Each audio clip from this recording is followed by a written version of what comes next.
I'm feeling so unstoppable. Beating the impossible.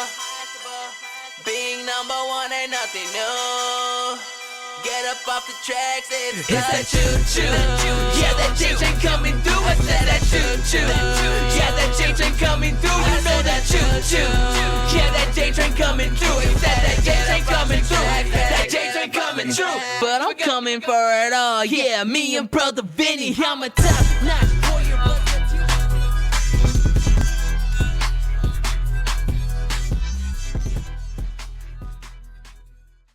Yo, what's up, everybody, and welcome to the Blood, Sweat, and Banter podcast. It's your boy, Justin J-Train, alongside co-host Vinny Headlock. Today, we got a very special guest for you guys. For the sake of his personal reasons and maybe just a little bit of identity safety, we're just going to call him Josh, which is his name. But they'll figure out who I am eventually. You guys stay tuned, listen up, because he's got an interesting story that we just want to share with you guys. So a little bit about Josh. I can hear Bear crying out there. A little bit about Josh. Josh was a two-time state placer here in Colorado. He wrestled alongside Vinny, where they won multiple team titles at Windsor. After his high school career, he went on to wrestle at Coe College in Cedar Rapids, Iowa, where he was a three-time all-conference wrestler. For a large majority of his college career, he was ranked in the top 10, where after that, he went on to join the military. He spent 5 years in Army Infantry, and then he spent 3 years in QAQC, which, for those of you civilians who don't know what that is Special Ops Civil Affairs. We're going to go into this in a little bit more detail, which he fought, he did jiu-jitsu. I mean, he's traveled a good chunk of the world. I mean, there's a lot more that goes into this story, so that's just a brief intro. So without further ado, we want to introduce Josh, and let's start from the middle school days where you guys first met. Oof. Let's go. We've said in our intro episode that, we've wrestled for a long time. Justin, I think you started when you were 8 years old. I started around 5 or 6. Mm-hmm.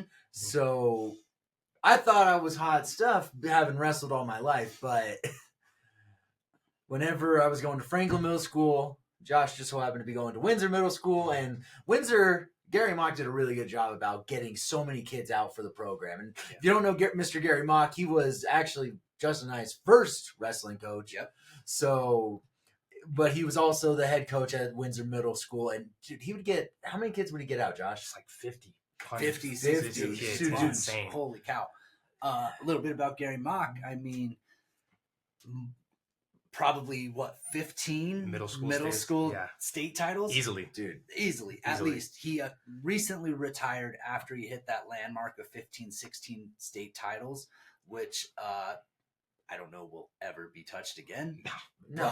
And it's funny though, because nobody thinks about that. Everyone's like, oh, high school state, oh, that's impressive. College, even you win a conference title in college, everyone's like, but dude, that feeder was what helped make Windsor so good.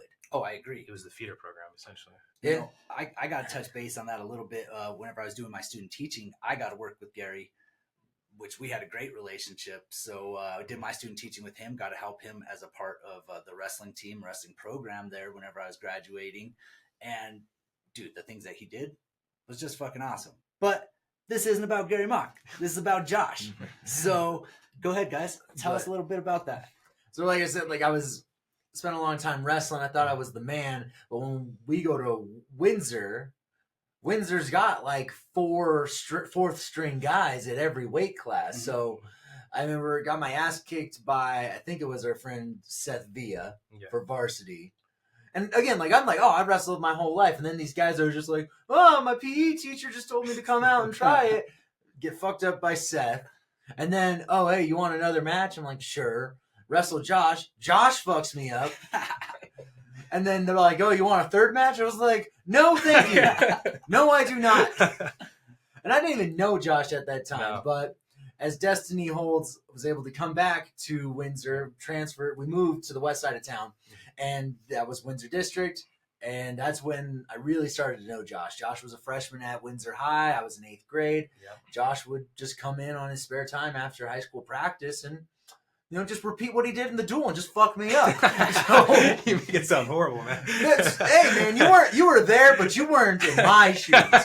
That's true. So, and, it blossomed into an amazing friendship, and yeah. we've been boys ever since, so. Shit, damn Well, good. when did you start wrestling? I start that year.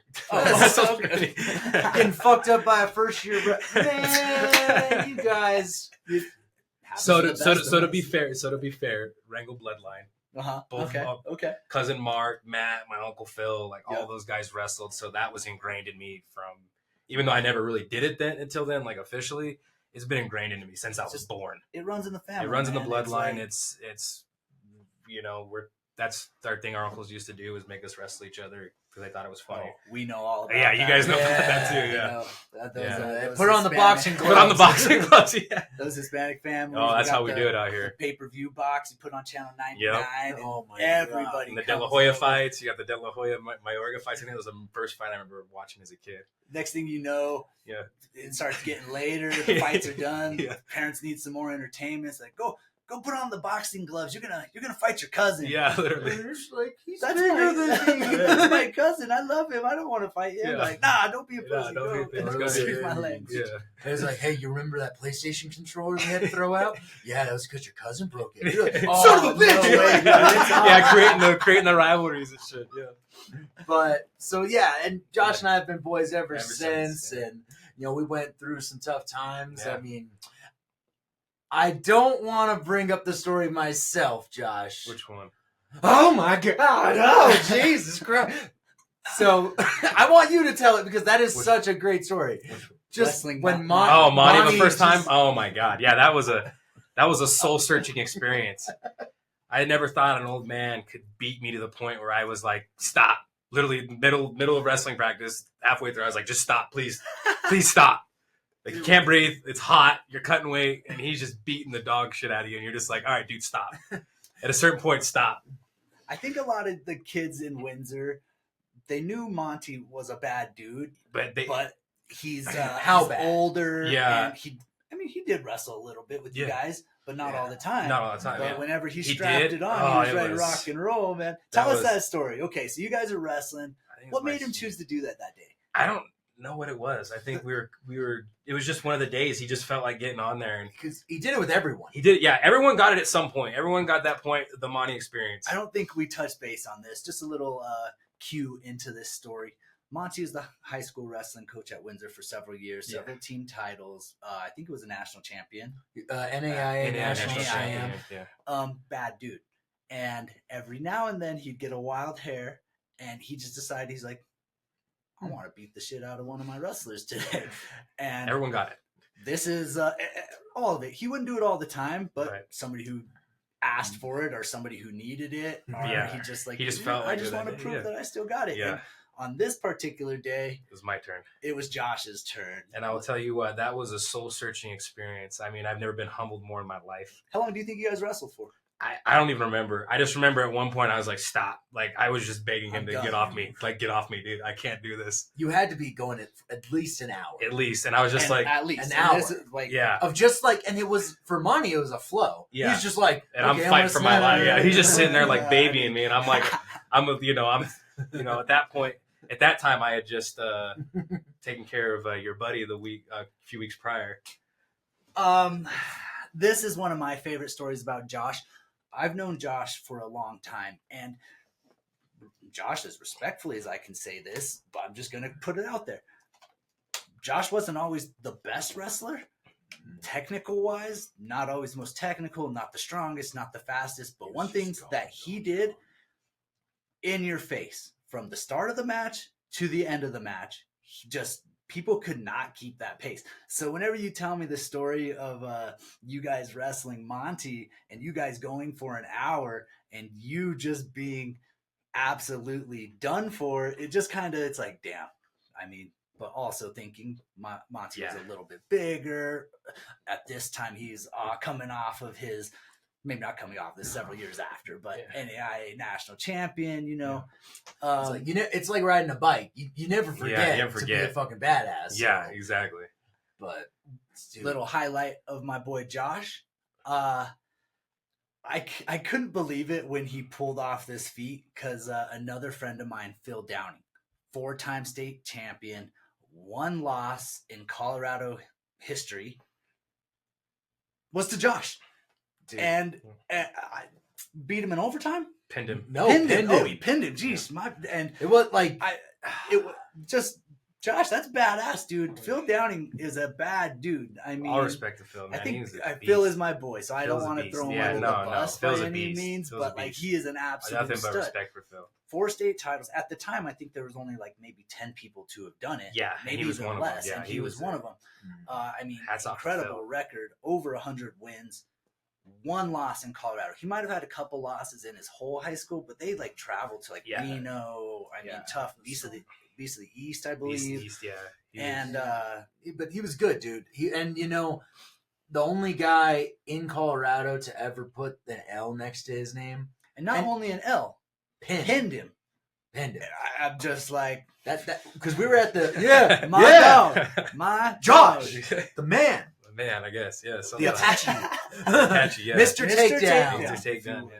Mr. So, Cardio. I don't get- know. I don't know, something. But- I've gotten a few of those nicknames over the years. But so with that, Josh, I mean, like, go into the Downey story. Go into just how you got into wrestling, because again, like you said, you started when you were in 7th grade. Yeah. Justin and I started at very young ages. Yeah. How do you get to that next level, starting later than everyone else? So starting later, it was that obviously it was a challenge because I don't know what the Mhm. fuck I'm doing. You know, I'm 12 years old, starting a sport where everyone's been like, I started when I was 6, I started when I was 5, I started when I was 4, even. Mhm. You know how competitive Colorado is. Absolutely. And did you get pushed into doing it? No. Was it Gary that said, "Hey, come out"? So or what happened was my mom didn't want me to wrestle. Believe it or not, she didn't want any of her kids to wrestle because she watched my uncles or my cousins struggle and how much they cutting weight, stuff like that. She was like, I don't want my kids to go through that. It's a tough life. It's a tough, very hard very life. hard life. And she was like, I don't want my kids to suffer. You go do whatever.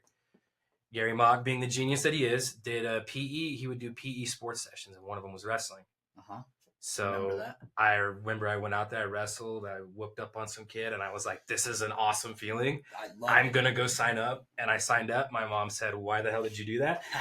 And then next, years later, here we are, it got me my education, and it's really shaped a lot of my life, my fighting career, my martial arts career, everything. I always say this with like me and just a lot of people from the sport. You've always been the Vato, man. It's just in your blood to be tough. Yeah. To go out there and want to do something great. And just how wrestling kind of formed you into this person you are today, Yeah, maybe? 100%. I mean, hey, even like I'll go off and say the way that you wrestled was the Windsor style. Yeah. You're gonna push, you're gonna tire out somebody out so bad that they don't have an answer. Mhm. And that's what you did. You were trusty trained. Yeah, Just 100%. Yeah. And so, and to get back to you on your story, Josh, because like you get introduced to mock style wrestling, which is really recreational, Yeah. and that's not a dig at all. No, he just no. knew how to get all of the kids out and And get them excited. involved in the sport. Yeah, which was So, huge. what was that shift like to go from, hey, we're gonna, I'll figure this out. play football after wrestling practice on the mats to, hey, you're not getting a water break, and we're gonna do 35s, and we're going to go hard drills. Yep. What was that shift like to go from here to there? Because I know for me, first time I went into Mat Pack, I threw up. I puked my brains out. So what was your transition from middle school to high school like? For me, it was, because I was going to be boxing in the off season because I love boxing and all my family. Mhm. My mom, obviously, and family didn't want me doing it, but I loved it so much growing up, and I enjoyed doing Been it. there. Yeah. And I was like, all right, I'm going to do that. I'll do wrestling practice, and then I'll go to like a boxing practice or whatever afterwards. I remember I showed up to like my first Mat Pack practice, and that feeling of just like, it was the best feeling in the world, but it was the worst feeling in the world. And you guys know what I'm talking about. Oh, I know. To where it's like, you can't walk. You're crawling off the mat because you're just like, holy hell, what the hell just happened? So tired. You can't even stand up. Yeah. Like, you're like, what the hell just happened? And then when you sit down, like, you're sitting in the car right on the way home with your parents, and you're just like, What did I just go through? And Monty used to call. So do you remember we used to have those what's it called scrimmages with Loveland? They Oh used to yeah. come, and we'd wrestle all these kids, and then they're on the side with ice bags. He's like, "Hey, we got a bunch of ice baggers. They We got call- them ice baggers." He used to call it the Mat Pack death matches, is what he Oh called my it. God, dude. And it's just They'd all be on the back, shoulders Dude. like getting waters, can't breathe, crawling, throwing up. I mean, like, so that shift obviously. So you're trying to box. Yeah. You try out Matt Pack, and then I just ran with it because it was Monty was really, he saw something in me, which hats off to him, because who knows where I would be right now if it wasn't for him and his tutelage. I think exactly the way that I said it earlier of like, and not meaning it as a dig, it's just the way that it was of like, dude, you joined wrestling very late. Yeah. And to get you to understand all the technique of somebody on a high level is probably not doable in 4 years. No, not even. So they taught you what their style of, you're just going to go until they can't. And then the technique doesn't matter anymore. Yeah, exactly. Because that was Windsor. I'll tell you straight up. Like, we only had maybe 2 or 3 moves from top. That's it. But he was like, and I think he knew that. Yeah. He's like, these kids don't know how to do tilts. They don't know how to do a late ride, do none of that. So we're just going to cut these guys, and we're just going to beat the fuck out of them. Kind of like Homer Simpson style in that episode where he boxes. Yeah. He just but the opposite. We put so much pressure on these guys until they just pass out. Break. Enough pressure that you just got 200 takedowns in the season, which is still a Windsor High School record. But you're like top 5 in the state of Colorado for most takedowns in a season. Yeah. Which, dude, with some of the guys who have been coming out of Colorado, I mean, Dom Serrano, Isaiah Salazar, Bombars. I mean, how many 4-timers and how many Colorado wrestling has climbed? So to still be in the top 5, I mean, at one point, I think I was in the top 8. Yeah. I don't think I'm in there anymore. I think some of these guys coming through just kind of cleared that out. Well, but you're still there. Yeah. I mean, and how many studs come out of like Pomona, Ponderosa, and after all this time, Josh is the guy that's like, it's 200, baby. You should. Did you see Russell Westbrook with his little? He's like 200. That's you, dude. 200. And I tell guys about it. It's like, wow, would he just like tech fall all these guys? And I'm like, no. No, he'd be down by like 12 points, and he would take down cut until he wins by 1. I've seen you do that probably at least 4 or 5 times in my time of just, I was wrestling college at the time, so I couldn't make every duel. I was doing my stuff, but the ones I did do, I've seen you do it countless times. Like, here we go. Here's the Josh special, just it's Josh time, baby. Yes, Third period. 2 minutes of playtime. That's pretty accurate. I felt. So, well, I guess not even that. I mean, that same mental attitude and just the way that you were led you into college. Yeah. Talk about. Okay, I wrestled D1 for a majority of my career. I did wrestle a year at D2. Yeah. I never wrestled D3. But talk to us about going to Coe College, where I mean, in Iowa, wrestling is life. Wrestling is kind of their big thing. Their bread and butter. And I mean, what was that all about? So I had the awesome opportunity to wrestle under John Ostendorp. He was Dan Gable's like #1 heavyweight. Okay, I've heard the name, and I felt like he was a bigger guy. But bigger guy, yeah. So he kept that same mentality and attitude. We'd have Gable in the room every now and then. He would come in and watch. So that was always awesome. Just to even be in the presence of him, he would always come in and watch and see what John was doing. But Coach Ostendorp had a great thing where he was very similar in the style of the Monty, so it wasn't a huge change for me. It was just that next level of intensity. Yes. You saw lots of fist fights in that room. Not a lot, but every now and then you'd see a fist fight in the room just because that's how the intense the practices would get. Personally, I believe you need it. We've had a couple in the college room. Yeah. And sometimes it needs to happen. It needs to, dude. It's just like if you're not going hard enough where you're not pissed off and upset, it just you're not going hard enough. But he would he knew how to take you to that edge and then be like, all right, cool, now I'm going to push you off.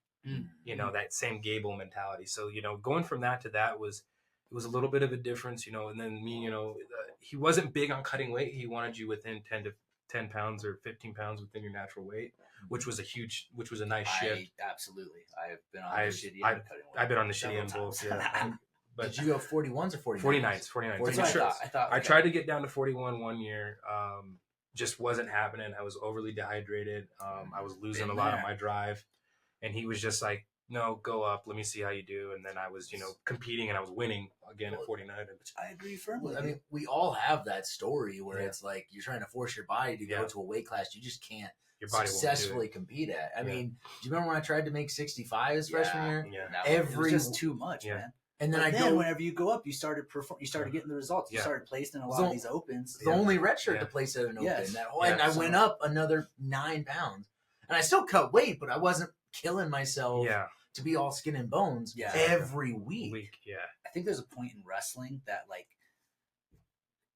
if you're cutting too much, that's what it's about. Is about cutting the weight and trying to get down every week rather than like growing your skills, Yep. being healthy, having fun, and still enjoying the sport. Yeah.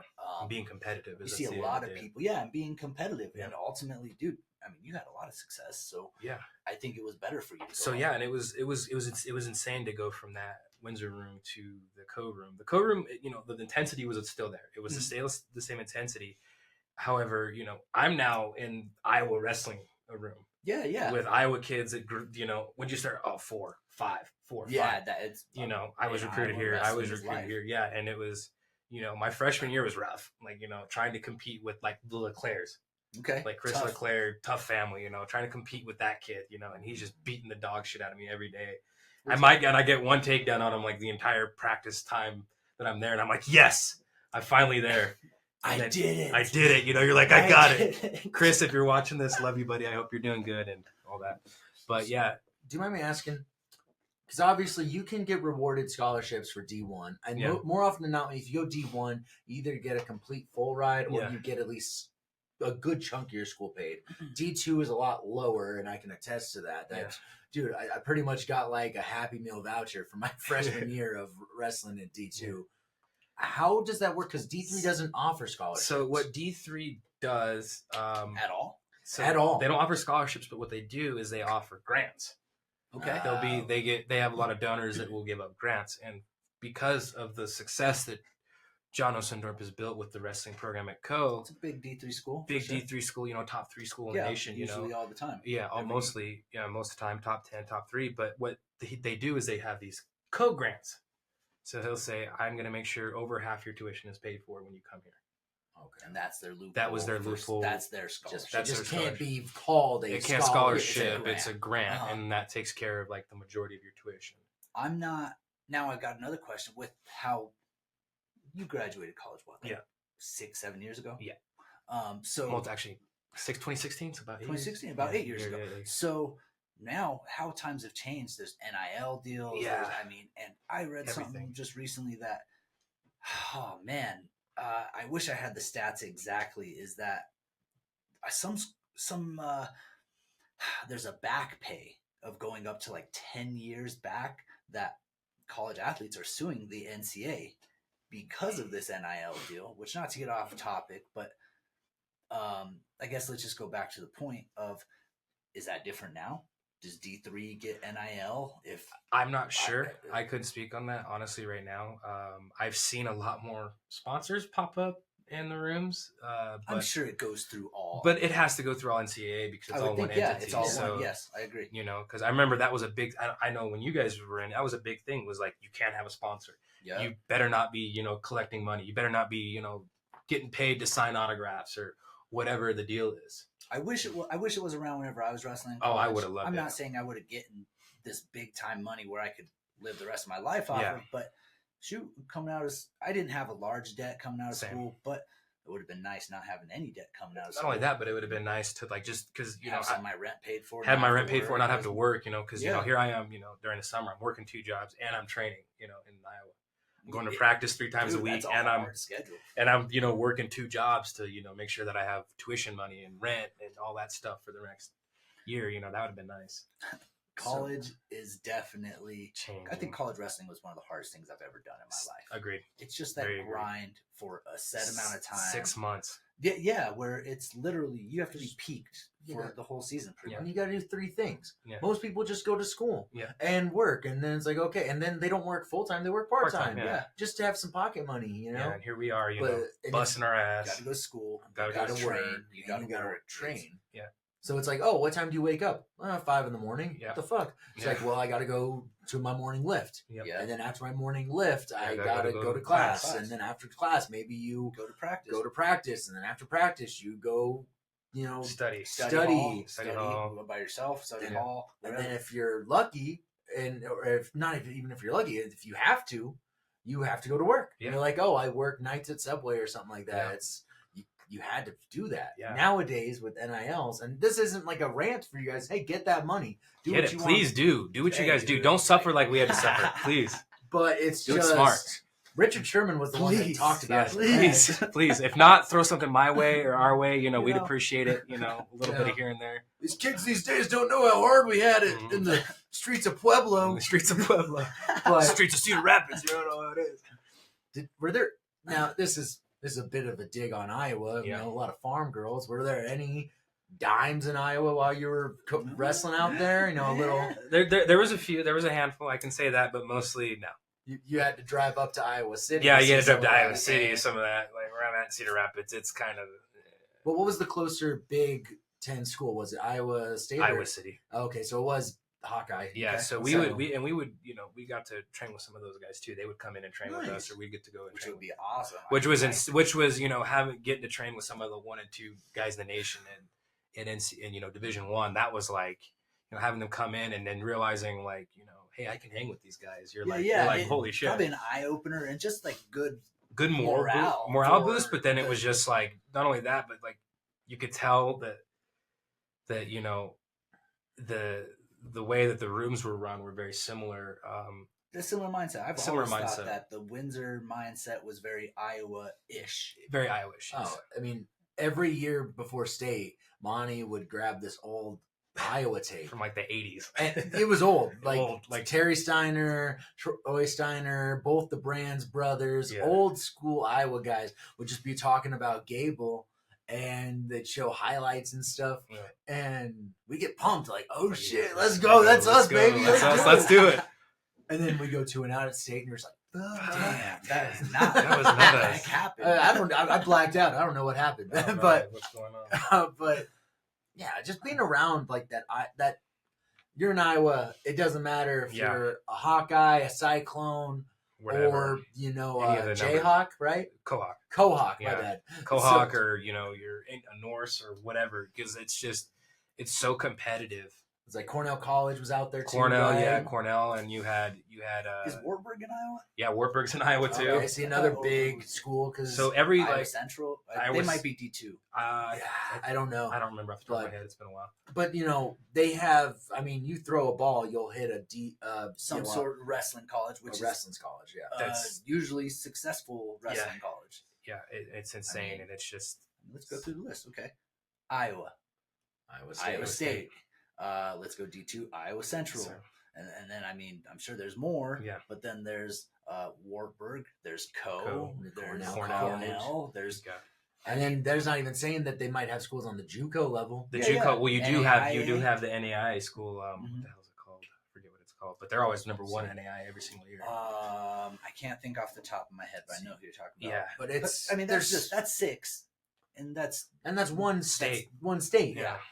I mean, did you see that Northwestern it's community college is getting a wrestling team here in Colorado? I did I not don't see know. that. Dude, they're like right by the western border that goes into Utah.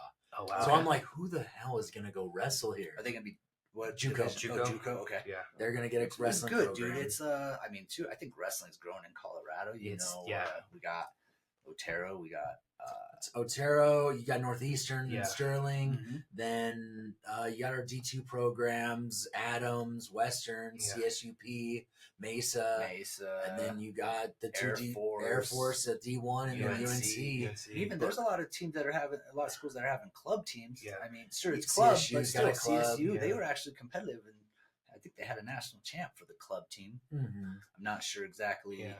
It was like, how do you prepare for that? It's like, who are you wrestling Yeah. on a regular basis to be a national champ on a club team, you know? One of them trained at trials with us. I can't remember his name, but from what he was saying, he's like, it was ran like a fairly legit structured program. Just it was club, you know, obviously no scholarships, just you For the love of the game. yeah, for the love of the game. And I mean, I think that's what it takes. But Yeah. shoot, But I bet you he wasn't on a club program the next year. No. If you're going to win a national title. I do not know. I know he was really into jiu-jitsu and stuff, and he even so he said wanted that to- he was like, dude, this was just something for me to do. But he wrestled through high school and he was pretty successful. He wasn't from Colorado. I wish I had the name. Yeah, So, gotcha. but either either way, solid kid. So you finish up school. What was your Yeah. major in? That was poli-sci.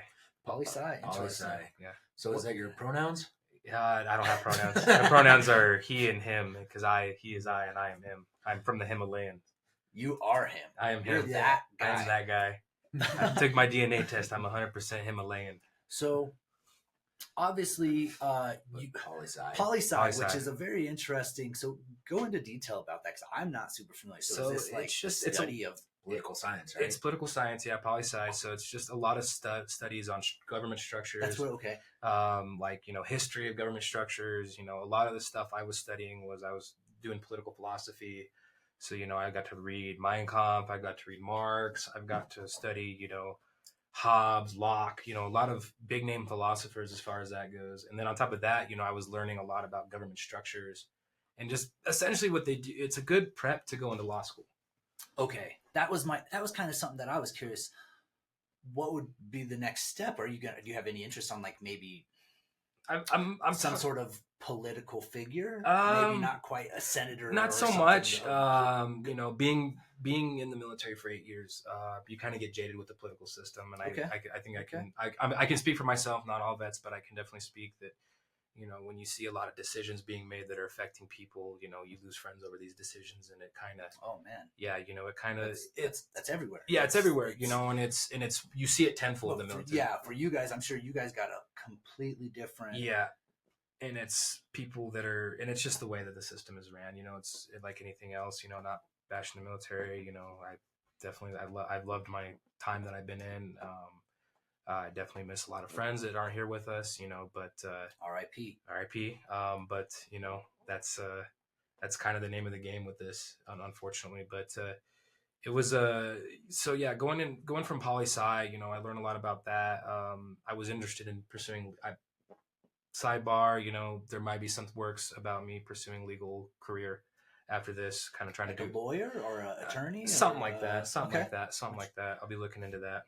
Guys, everybody could use a good lawyer Yeah. in their life. So, So, We'll see. my boy here. Yeah, we'll see. We'll see what Yeah. happens. I got some moves I got to make while I'm transitioning out of the military. Of course. Any emphasis you're kind of focused on? Either criminal, and then I also want to do like veteran representation, do better in court, if anything. Which would make sense. Yeah. I think that's I mean, you could and being a veteran, you're gonna have obviously have that sway with them. Like, Yeah. hey, do I want some lady or man? That's no no discrimination. discrimination. Yeah. But Somebody just who you just want somebody. doesn't know That doesn't know what's how it's like. Yeah, I've the heard a days lot in- of my yeah. friends in the military say it's not always the best treatment, and you guys kind of get yeah. fucked for Yeah. lack of better Yeah. words. Well, that can kind of segue into why I'm in medical retirement. So you guys know, not a lot of people know, but close family. Let's touch base on that. So, Yeah. Josh, 5 years in infantry. Yeah. 3 years in special ops civil affairs, which now we'll touch base on this. Kind of being pushed into medical retirement, but Yeah. also for good things because of an incident that happened. How long ago now? About just about a year ago. About a year. Yeah. Yep, that sounds about right. So Why don't you go into You detail? can about tell. Yeah, you I'll tell tell us the this. story. So yeah, It's- this is a it's a tough one.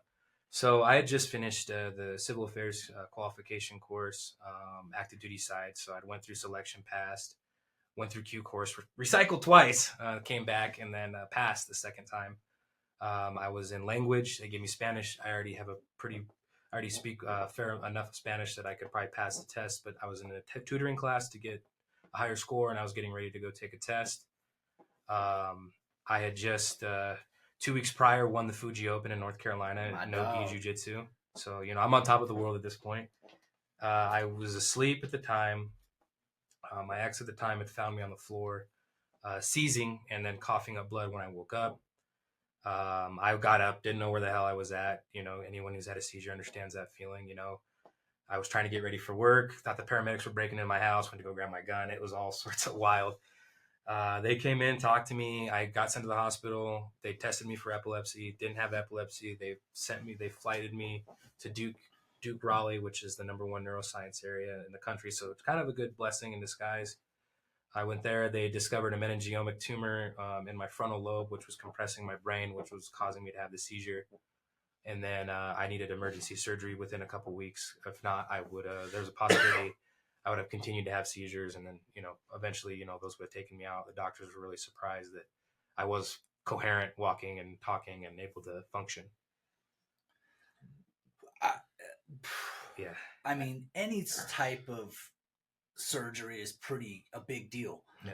But for yours, dude, your brain Yeah. and having a tumor in there, and Yeah. even like you said, the doctor asked you, he's like, dude, how are you still living? And Yeah. the fact that you were doing so much of, I mean, Josh, you were training, you were doing all your military stuff. Yeah. You were competing in jiu-jitsu and just won the Fuji Open Yeah. at 165s and just living your completely normal life that you always have, man. You were training, obviously you were in North Carolina with, what was the gym? 95th Civil Affairs Yeah, Fight House. shout out to Rick and Joshua Viles. These guys are, they bring a lot of pros in. They bring, as far as the Army Combatives program, this is easily the best one I've been a part of because, I was on the fight team at Carson. They had a great, amazing fight team. Todd Bevan, Bevan Jiu-Jitsu, if you guys want to look him up. And you're talking about Fort Carson in Colorado Springs. Colorado Springs, yeah. So, there was a lot of, I thought that was like the pinnacle of, of a good combatives or fight team. Sorry, go ahead. Continue. Yeah, and then I ended up in North Carolina, and you got guys. They're bringing in pros. They're bringing in former UFC fighters to come train with us, which is badass, dude. And yeah. I've heard from some other military friends, and I think we've even talked about it. Is like people do combatives, and they're like, "Oh, I'm a 4th level combatives." Like, I've heard combatives is a joke. In general, yes. It's a lot of. The idea is, I get the meaning behind it. The idea is, get them away from you, get to your weapon, whatever. But come on, let's be real here. We're all MMA guys and wrestlers, and we're like, come on now. For anybody who trains seriously, yes, combatives is, what would you compare them into, like a jiu-jitsu belt level? Yeah, jiu-jitsu, one stripe white belt. I would say even that. Yeah, and I would maybe not maybe white even that. belt. I would even say I would like a blue. Like, not even like, no. Really? So what I would say for the combatives program the Army has, I've never done it, so I can't say. I don't. So it's gotten a ton better. I will say that it's gotten a ton better because they were listening to us guys who came in with prior, martial arts backgrounds, and mixed martial arts backgrounds, to where we're like, because I remember being like a specialist in the Army, like in basic, like choking out instructors, like come on now, you're like, you shouldn't be teaching me this shit if I'm choking you out, dude, or taking you to the mat and throwing you around. You know what I mean? I agree. Do you guys remember when the UFC used to go to these like Army bases and like they roll around and stuff? And have you seen the video of Carlos Condit?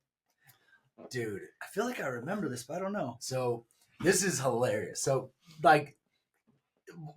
side note, Liz Carmouche got fired from the UFC while doing press for being a veteran. Oh, I'd be pissed. So I'd be like, this was one of those things where I think like Magny went on it too, because he was in the military. But Carlos Condit went out, and they're just doing like some seminars. They're just like kind of doing some stuff. But they're doing a striking seminar, and one guy's like, "Hey, I'd love to spar." And so they say, "How hard are we going?" And Carlos Condit gives the rule. Say the rule, Justin. What's the rule of sparring? Hit somebody as hard as you want to be hit. And that's a fair rule. That's 100% a fair rule. That's You want to spar hard? At least let me know so I know we're both sparring hard. Because I deal with a lot of guys just start throwing in this field haymakers. where I'm like, hey, they're like, hey, let's just play. I'm like, okay, cool. Yep. And I'm like patty caking you, and next thing I know, I'm like trying to rip my head off. I'm like, okay, dude, you get one. I give you a look. If you come, you're like, no, we're about. That's when I'm like, all right, I'm gonna fuck you up. I feel you on that, because that's something I've noticed training at gyms in North Carolina. You get some of the newer guys that aren't used to it. We're sparring, and I don't know what it is. It's just some dudes will get tired, and they just start thinking, I need to throw it as hard as I can. It's like, and I'm like, all right, cool. I was nice with that leg check, that leg kick check. The next one you throw at me as hard as you can, I'm gonna make sure you eat it. Yeah. Or you threw that haymaker pretty hard. Throw it again. I'm going for your liver. And sometimes you just have to do Yeah. it. It's like, I'll always give everybody one. I get it, but like, hey, at some point, this is my career too. Yeah. Where I'm like, You're not okay, gonna take my head off. Now I'm gonna dude, because I can miss a lot of them, but it's hard to miss all of them. Yeah. And in this game, it only takes one. It does. So, 5.5 pounds of pressure. So I mean, when you talk about combatives, like how many of these guys were just like wannabe Conor McGregors that were like, yeah, I'm the fucking guy, and I'm gonna prove something today. So or they were just there's man. some that are like that, I've noticed, but those are the dudes that I'm like, all right, come here, or guys that have experience are like, come here, and they get humbled quick. And they're like, Damn, there's levels to this. And I thought I knew how to fight, and then it's like, I think Joe Rogan did a thing, and he was like, no, it wasn't Joe Rogan, it was what's his name, Gordon Ryan.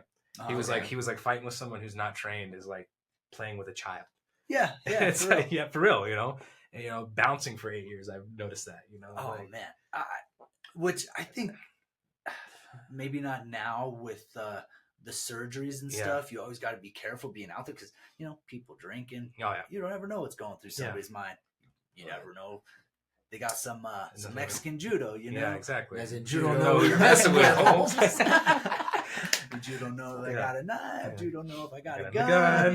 Whatever. But so how long have you bounced for though? Because I feel like was that here in Colorado? Was that Colorado here? And I used to work at the Moxie for a little bit. Dude, let me help you out here real quick. Yeah. Got a little t-shirt. Give me a t-shirt fuzz on me. Thank you. I got you. Yeah, That's so nice. it's- Okay, good. but because me as if I was a closed-minded person and I see you as like, oh, he's got a small man complex, he thinks he's tough shit bouncing, I might just cause shit just because I'm a fucking drunk asshole. So run us through some of your best bouncing stories. Oh man, there's a few. That's a cool story. Some of them I don't want to talk about. No, so I've had some before where. Was this here in Colorado? Or was this in North Carolina? I've had some. I've done them in both. Okay. So okay. Generally, I don't have any issues with people. Most people, I can talk to them. I'm generally the calmer person. You're one of. We were talking about this earlier. All the TikToks, the chill memes. guy memes. We're just some chill guys. Chill guys, we're chill guys. We might have some skills, but we're chill guys at the end of the day. But no, most of the time I can talk to people. They'll listen to me. When they don't, that's another story. I've had bigger dudes that have been like, oh, like, what the fuck are you going to do? And I'm like, don't make me do this right now. I'm just going to embarrass you in I'm front going to embarrass you in front of your friends and your lady. You're drunk and you're being stupid. It's okay. It happens, I've had to arm drag people to the ground, put them in rear nakeds, put them to sleep. I've had to guillotine people that were standing up, things like that. But overall, like, probably one of my, what's crazy? Like the worst bouncing experience you've had. Worst bouncing experience? I think it was one night when I was in Raleigh, and it was like back to back to back to back-ish incidents. So one incident, I see my buddy struggling with a guy who's drunk, clearly drunk, and he's got a beer bottle in his hand, and he's got his arms wrapped up, and this dude's struggling, trying to hit him with the beer bottle. I walked up, I ripped the beer bottle out of the kid's hand, I double-legged him, picked him up, and we set him on the curb. That was one incident. We're walking away. We go back to the main part of the club. We're like, kind of like, all right, cool, let's cool off for a second. Some dude kicks a trash can over on top of us, drunk as shit. So I'm like, are you kidding me? This kid is clearly drunk, and I'm just like, pick it up, dude. Yeah. Just pick it up. And then the dude that he also got trash on is trying to fight him. So I'm like, shove him out of the way. I'm like, stop. I got this. And he walks up to me because he's about my size, but he's like, big old right head. And he goes like this. I'm like, all right, bet. Headlock, immediately headlock. And then I've got him wrapped up in an arm triangle, but I kind of got him to the point where I've got him in an arm triangle. So he's like leaned back. He's trying to stay off the ground. So he's kind of like bridging off the ground. So I've got him there. One of my manager comes over, picks him up, and he starts kind of trying to throw his fist. So I was like, all right, bet. Who throws a fist like this? Yeah, literally, like, because his arm's like this, so he's trying to. Oh, he's got the arm triangle. Yeah, so I thought you were. got him up, and he's trying to. He's trying to. Okay, he's here. He's like, he's trying to hit me in the back of the head. I thought you were. Hey, $20 is $20. You know what I'm saying? That's what I'm saying. I'll do what I got to do for somebody. I'm broke. So yeah, that was a crazy one. shit. And then that same night, I had a female spit in my face and scratch me. Oh, I bet you loved that. It was awesome. And then it was just at that point I was done. So I pick her up and carry her out. As I'm carrying her out, she continues. She starts with another one of our bouncers, and yeah, she got taken care of. But yeah,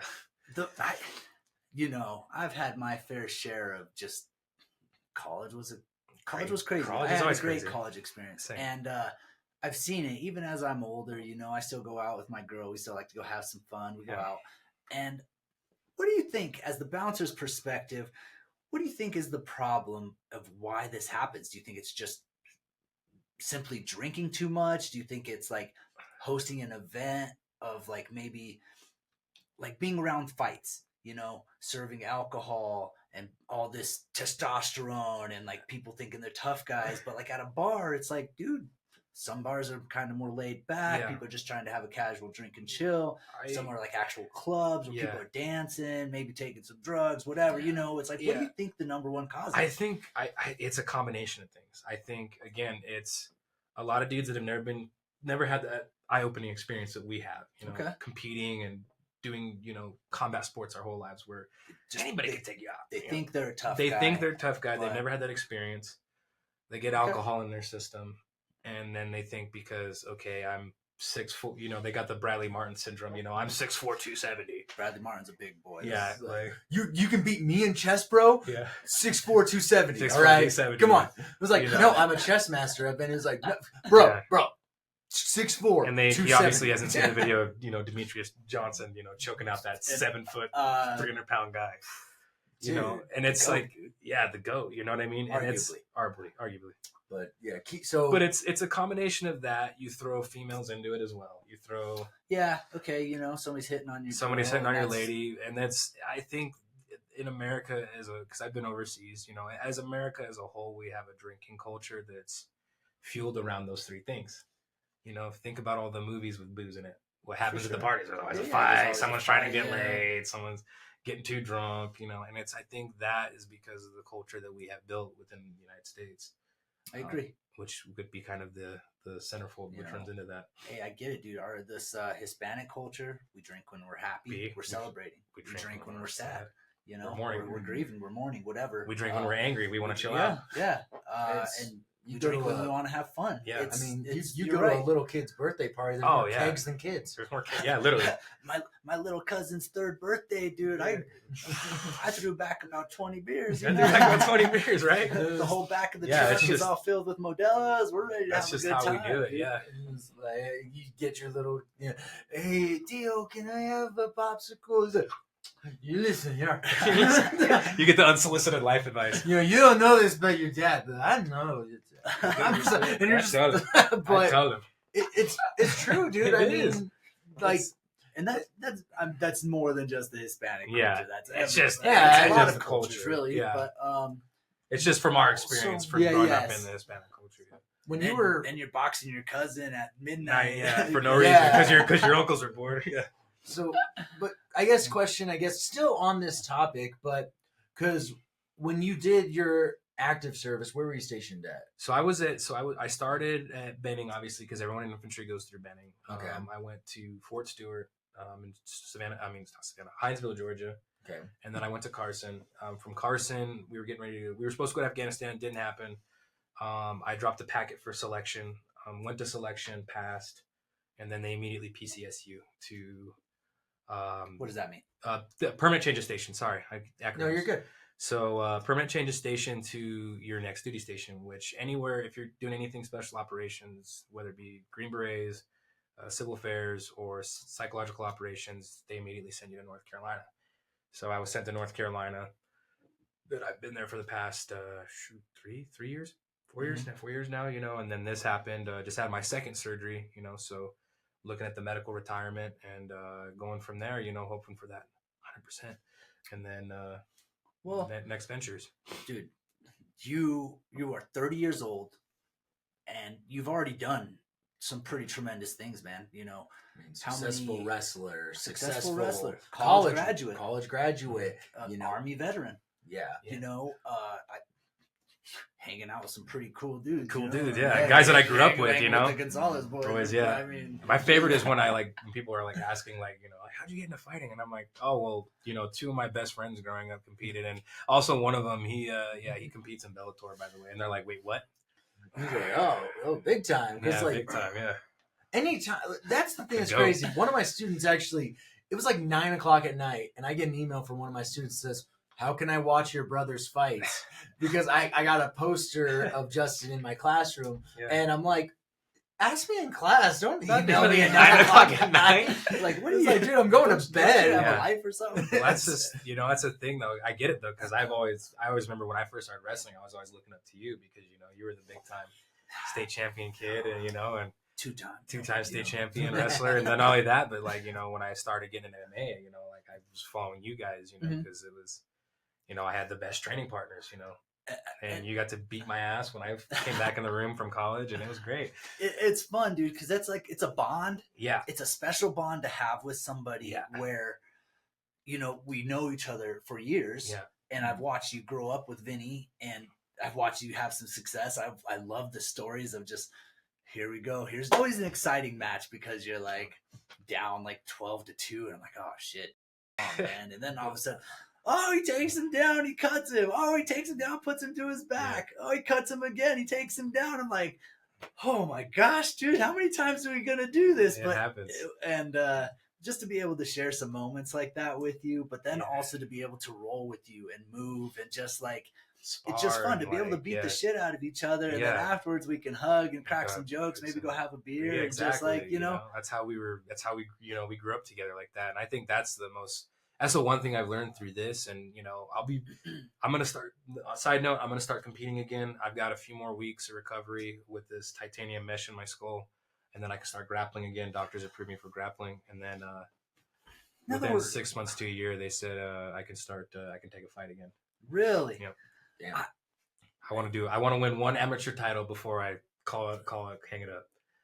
Well, you know we got you, dude. I know you We're guys gonna help got you us, get so there. we'll We're get gonna there. help you make sure you're ready to rock and Yeah. roll. And it's crazy to me because I look at you, Josh, and we talked about this earlier. And Yeah. if you don't want to share it, we don't have to. No, we but can we were share it. talking about your scar. Oh yeah, and absolutely. Just, Right here. I mean, maybe.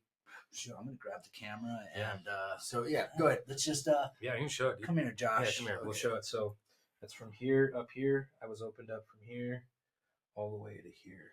Back behind. I mean, here. that's no little like. no. Dude, That was for the holy cow. titanium mesh. My first one, it was through the eyebrow. The best part about the first one, it was through the eyebrow right here. So there's a little eyebrow cut. And people who knew me were like, "Oh, did you have a competition this weekend? Were you fighting? Did That's you have what a I fight?" think, yeah. And I was like, "I have a fight, yeah, but not different kind of fight." A fight Yeah, for well, my yeah. life. Yeah. Yeah. Because, but that's one thing. It's like that's crazy. It's like this isn't the first time that you've had like this medical miracle where it's like you Yeah. probably shouldn't be where you are, but Yeah. you are. Because I mean, I'll tell this story because we were wrestling at Erie. Remember the bunkers? The bunkers, Yes. yeah. So like I wrestled the younger Clay bunker, and Lad. Glad. So, Okay. Yep. so I wrestled Lad Bunker, but he was wrestling the older brother Clay. Yeah. And Dunkel gets spiked on his fucking head on the hardwood floor. Or on Oh the, man, Yeah, I remember that. this. But That was yeah, a- yeah. That was a wild. But dude, and I just remember that Monty was mad, and I could see just all the parents were Yeah. mad because everyone was like, Josh is just laying on the floor, and we thought you were going to be paralyzed. Yeah. And they told you, and correct me if I'm wrong, if the bridging that we do in practice, Yeah. if we didn't bridge as much as we did, The neck strength. the neck strength, just that overall like core neck. If we didn't do that, you would be paralyzed. Yeah, that Holy was, shit. and the thing was when I remember because I couldn't walk at first, and then when I got to the hospital, I totally forgot about this. I got back to the hospital and they were doing CAT scan, CT scans. They're like, "Yeah, you got a spinal compression." And normally when we see people with this kind of spinal compression, they're paralyzed from the waist down. And I was like, "What the You were fuck?" just a junior in high school, Yeah, dude. and then I got up and walked out of the hospital, and then went back, and that was my first state And- placement. Shoes. And I don't know if you know this, Josh. I missed my fucking aunt's wedding because you did that. Yeah. You know, it was a badass fucking wedding, and I didn't get to go because you have to get spiked on your fucking head. Yeah, my neck, yeah. Justin took my spot. I got fitted for a tux, dude. And no, because you know how awkward that fucking phone call was? Mhm. That phone call was awkward, dude. I had to call my hey. So, and I didn't say, oh, hey, Josh is in the hospital. I got to miss your wedding because I got to take his spot. No, it's like, it was worth it, but it was like, man, like I get stories all the time about how dope our aunt's wedding was. And I'm just dude, legit one of the top 5 gatherings I've been to in my entire life. Like it was, rub it in. I had a blast. I had so much fun. Not to go off on the wedding, but I'm sorry you missed it. I don't know. It's like, and I went. There'll be more weddings. Well, you have yours coming up. What happened next was like, You got 2 coming up. You got 2 coming up, yeah. Yeah. Yeah. But it was like the Fort Morgan duels. It wasn't like, hey, you gotta take your spot to go to regionals, and then if you win, you go to state. It was like just a rinky-dink duel tournament. But I went 4-1. The one match I lost was against like the number 5 kid in the state. So it was a close match. So I was like, hey, it was worth it.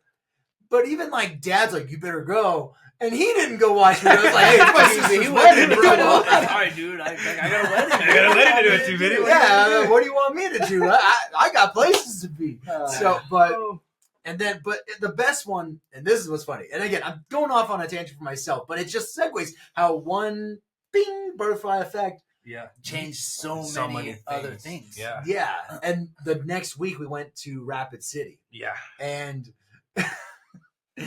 fucking piece of shit, Monty.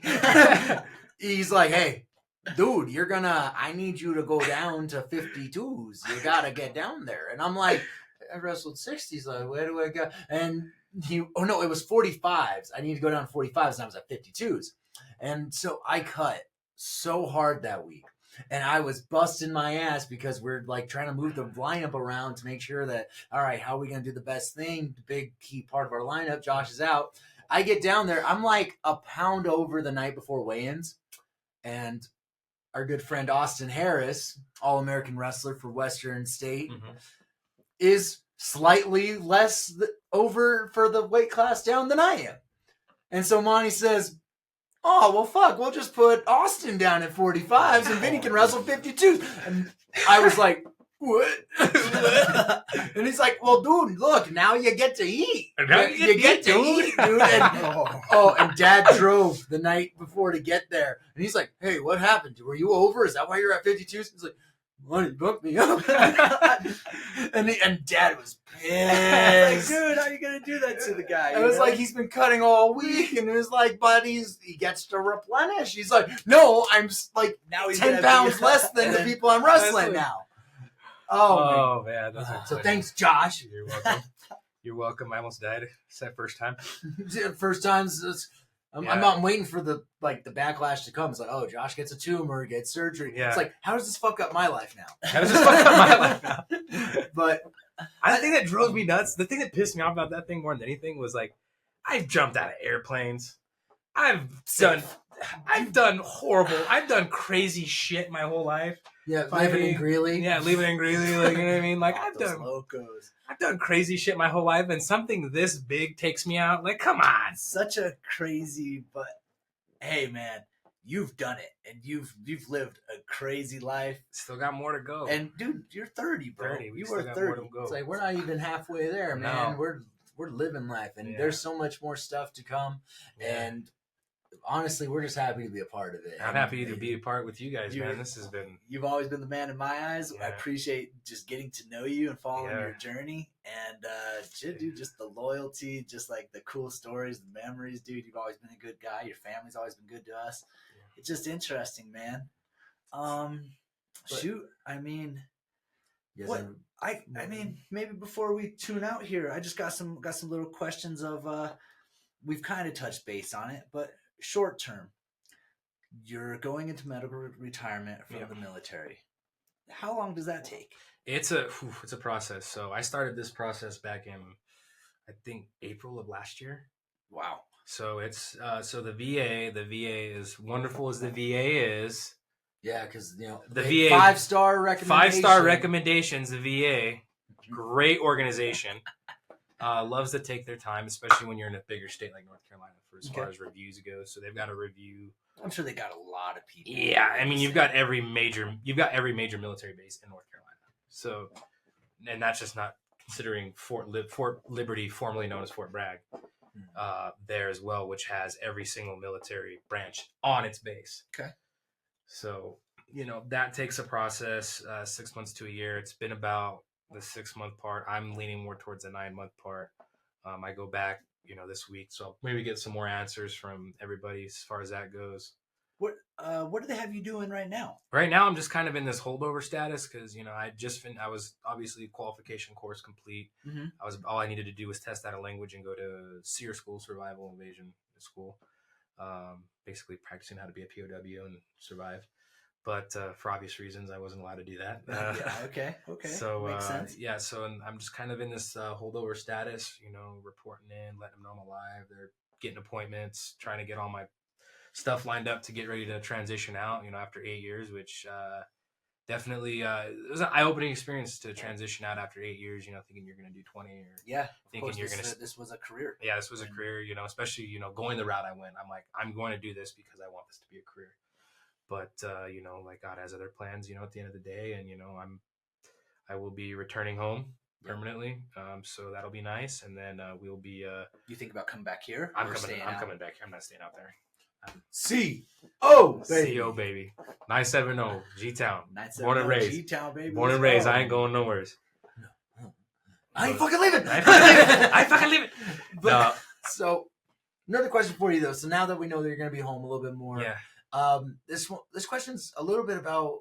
I think this was when you were in Iowa. It's a total left turn. Okay. But when Donald Trump was running for his first presidency, and this is not a political rant, it's more so just curiosity because you were working under the Marco Rubio campaign. Yeah. Can you tell us a little bit what it's like to work in a political campaign? Because I feel like that's such. Honestly, he was my pick. Trump was the popular choice, but I think when you look at what Rubio was doing, he was very educated, would have been a good representative. He's a very good representative for. So what was it like to At work? that time, things were very different. Things were very different. Yeah. So without getting uber. Oh no, I'm not. Just what was it like to work in that campaign? I've worked for I also worked for a nonprofit organization. I can't say the name, but I worked for a nonprofit organization run by the Koch brothers. You can probably figure it out just by me saying that. Working for those, so for Rubio, it was an internship, so I wasn't getting paid. The nonprofit that I worked for, I was getting paid. And this is back in 2016, 17. No, actually way before that. It's 2014, 15, because I was still in college when I was working for them. Okay. And I was getting paid like 10 an hour. And I was like, that's awesome. All I got to do is go to people's doors with an iPad and ask them questions. Pretty simple. Just simple. Working for a campaign is a lot more difficult because it's very targeted. It's very, it's very specific. Very specific, and you get very, very visceral reactions from people. Absolutely.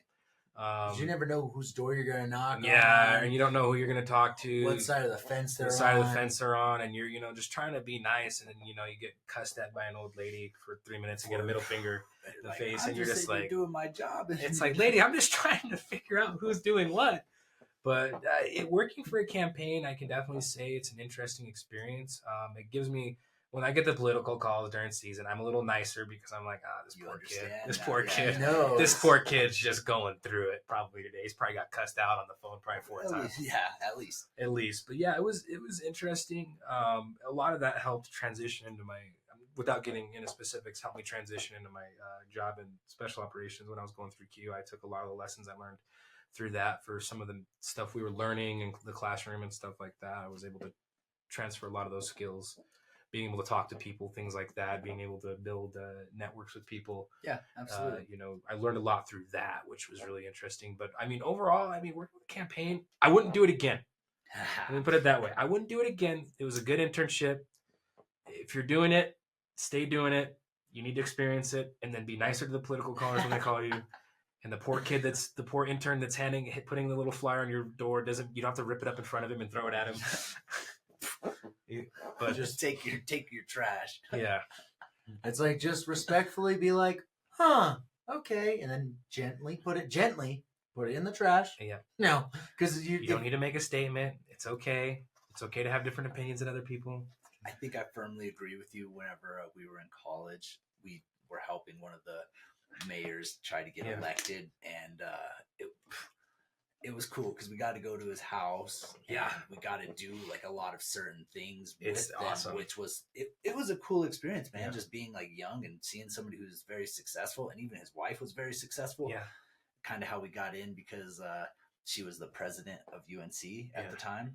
Oh wow. And so it was cool to just sit down, have lunch, and talk, and like They're actually interesting people. very interesting people. Kind of more, a little bit older and a little.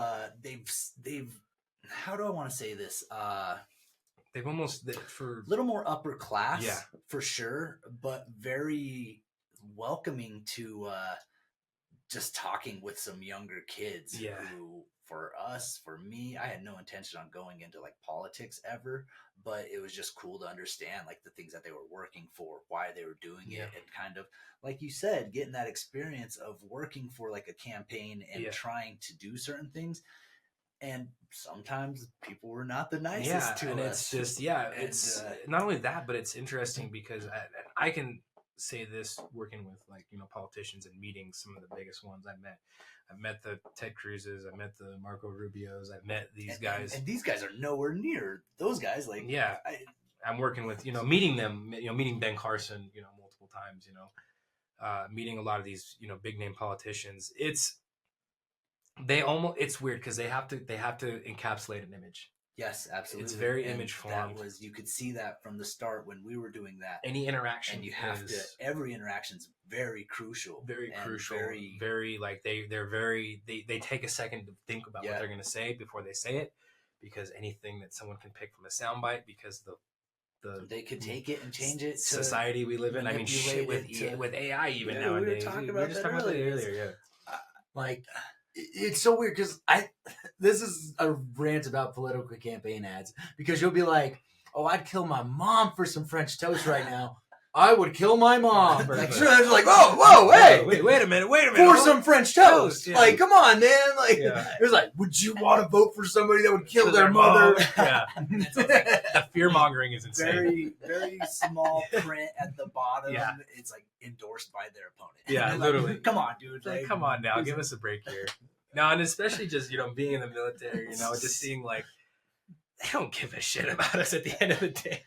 Like they care on Veterans Day, Memorial Day, and then election season. Then they're like, I speak for the veterans. And I'm, shut up, I know you nerd. It was like, oh, you got shot in the leg 47 times? Yeah. Oh, man, that's crazy. That's crazy. Yeah. Dude, I just got audited. It's pretty similar, right? Yeah. That's one thing I can say that drives me nuts is like when you try to explain like your service to someone and it's like they're like, yeah, it's like this one time I was at work and I had to stay late, and I'm like, I was like, oh yeah, did you? Try staying late like months. Months, Not, yeah. Not just Well, a couple hours. Yeah. Months. A cool thing I got to experience, speaking of military service, when I was in Korea, I got to compete in Caesarean wrestling. What is Interesting. that? So it's the Korean their version of sumo. Okay. So So- is it go into that? Is it still like you trying to push somebody? No, out of no. the So circle, it's or takedowns. It's similar to Greco. no Okay. legs, No legs, but what you do is you wear Grab the you have a clothes. belt. You have like a belt that you wear, and they can grab that. Okay. and it's like a sumo belt, and you each get an over under grip on the belt. you start like that. You start like that on your knees, and then you stand up, and your goal is to immediately get out. And then I'm like, oh, Greco. So I had won the tournament at my weight class in Caesarean wrestling. Caesarean. I'm pretty sure I'm not pronouncing that right. I don't speak a lot of Hangul, so It'd be weird if you're like Sicilian wrestling. Sicilian. But it was Come here. Come here. yeah, that was an interesting thing too, because because I was just hip tossing people. Like they're like, how the hell did you do that? Because they don't. Yeah, they that's don't know. completely different for Different no, and I was like, oh, they were like, yeah, you're that guy that did that one weird move that was throwing people in their back. them. No big deal. No big deal. But yeah, I got it. Yeah, Just that was another day in the office. another day in the office, So that was a cool experience to get to work with them, and I'd actually met the one of the former head judo Olympic coach while I was there on a subway and going from Busan to back to Dongdaecheon where I was stationed at. Did you take a train to Busan? I did take a train to Busan. Do you know what I'm talking about? Yeah. Okay, Yeah, I go know. on. Though. I'm So sorry. yeah, no, you had to take it, but no, I met him on a train. I don't know how he knew. Was it a crazy ride? It was Zombies. So zombies. I had the former judo head coach with me, so I think we would have been okay. You guys would have been fine. Yeah. Well, because the thing was, he came like in Korean culture, they're very like men are very close. Like you'll see men just holding hands that are friends. So Yeah, it's and like no gay, not gay, nothing of like that. It's just nature. how it is. That's the way the culture is. Because I remember when I first saw it, Very- I was like, "What the?" I was like, "Oh no, it's just the culture." very just passionate about Yeah. family And people, friends, yeah. uh-huh.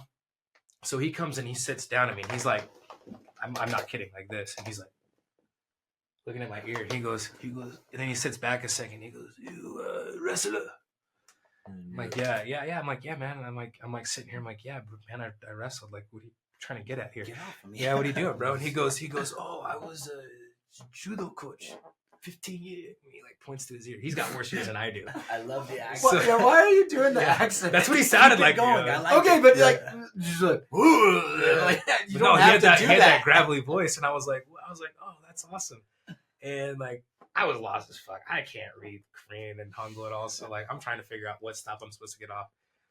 And he was like, let me ask for you, you know. And he gives me his card, and he's like, come to my gym. At some point, I was never able to go to his gym, unfortunately. I wanted to go. If I ever find that card and I end up finding myself back in Korea, I'm definitely going to see if that guy's still around. He was old as hell, but they live, Koreans live forever. So, but he was. It was just interesting, like how combat sports just brings us together, like globally. That was Dude, like one of the few times such a I've seen big- it. Universal language. Yes, that is a universal language. I think that you hit the nail on the head there. Yeah. Let's see, guys. I got one more question. Okay. And I think this one, shoot, dude. What is it? And I mean, we can talk about it, Yeah. Justin and I, because like, but you get it too for being a Greeley local.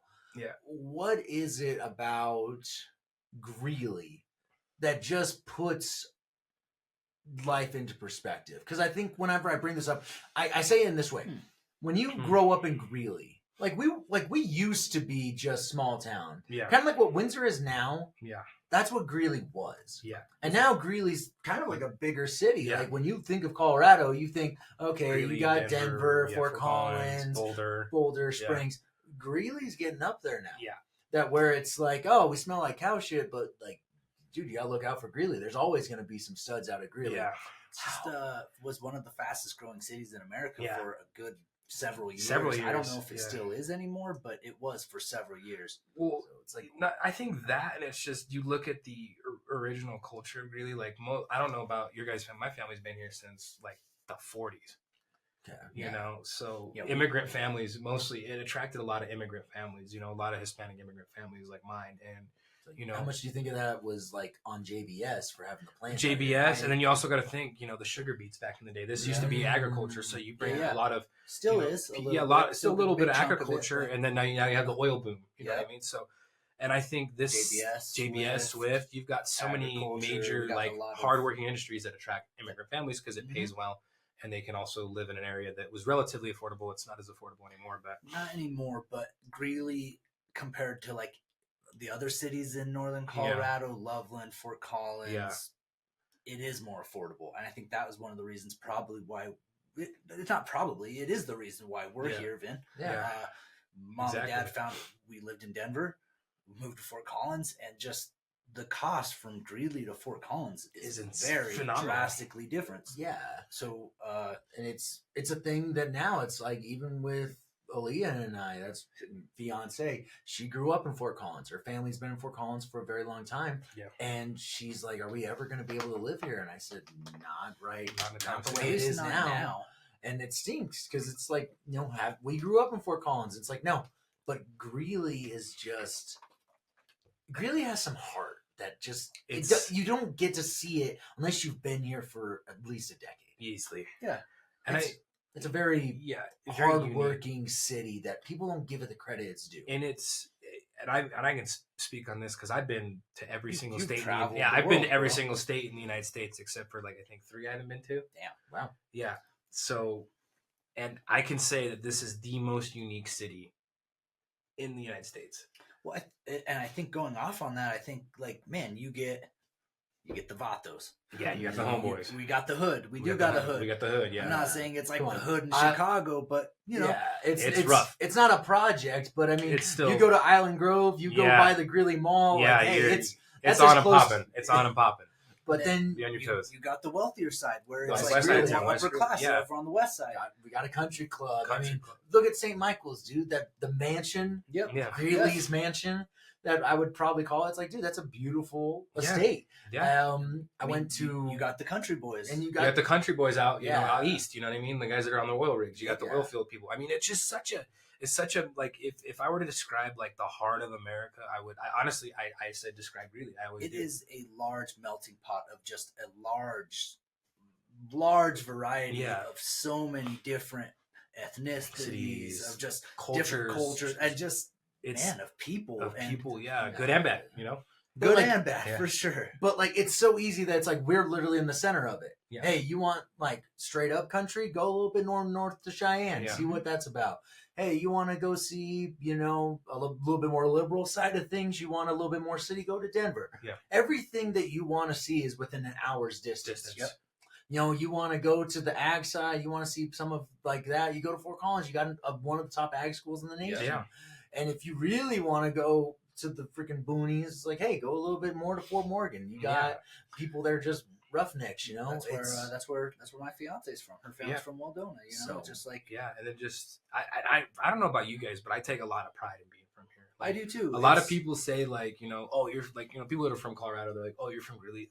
That's Yeah, ghetto. It's I hate gross. that people say that because They're they're like, like, it's ghetto. It's gross. And it I'm is just a like, smaller town, Yeah. a smaller city Yeah. compared to like Denver, Fort Yeah. Collins, or something. But we are growing and we Yeah. are doing some stuff. I mean, Yeah. shoot, man. I've got 970 tattooed on my forearm. Like, you know what I mean? Like, I am proud of where I'm from. I am proud of I this am city. very proud to be from Greeley because, I'm like, you know, very we might proud. not have the biggest number of people going out and doing some crazy shit, like, But the heart, but the heart the is heart there, of this, and the heart of this city dude, is. we put on for our city. We do, and And I we mean, always. I always represent. You know, no matter where I'm at. People go, "Where are you from?" I'm from Greeley, Colorado. That's the first thing I say because I'm proud. And that's something like, you know, And because it is when something you, to say. it's something to be proud of. Because you know what I mean. This, I don't think this. I think people always look at the negative aspects of the city Yes, because of the reputation this city's built for, like you said, For the sure. vatos and the violence that you know we grew up around. You know what I mean? It was on and popping in the 90s and early 2000s, and to go from that to like now we're starting to see a little bit of a shift. But even then, like, you know, you've got like Andrew Alira's winning a national Dude, I title. was just You- gonna say that. Alirez. And when you think about sports, I mean, we did have some good stars. Now we can go off to Eaton and say like, oh, that guy Yeah, counts as from Eaton. Eaton. But Yeah. But just northern, how about we keep Yeah, it just to northern Colorado, Colorado yeah, is like, yeah. dude, we're grown, we're doing stuff, We're doing I mean, stuff, and we're it's bringing just- state titles. We're bringing, I and mean, yeah, Colorado Eagles, they're about to make a transition from Loveland to To Greeley, Greeley, yeah. which is kind of that's cool. huge. We're That's huge. huge. possibly getting this huge water park that is, they're saying, is very Supposed to comparable rival Waterworld, World. which is a huge, Huge water park, So right I'm on. like, wow, dude, if they're bringing that to Greeley, big things on the map. big things on the map.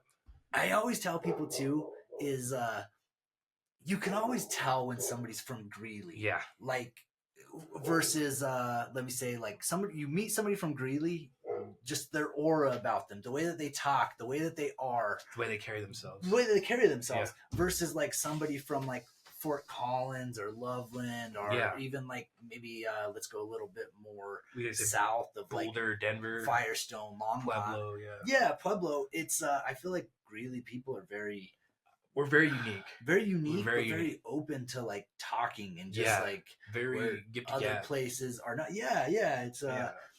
It's like I said, I put on for Greeley.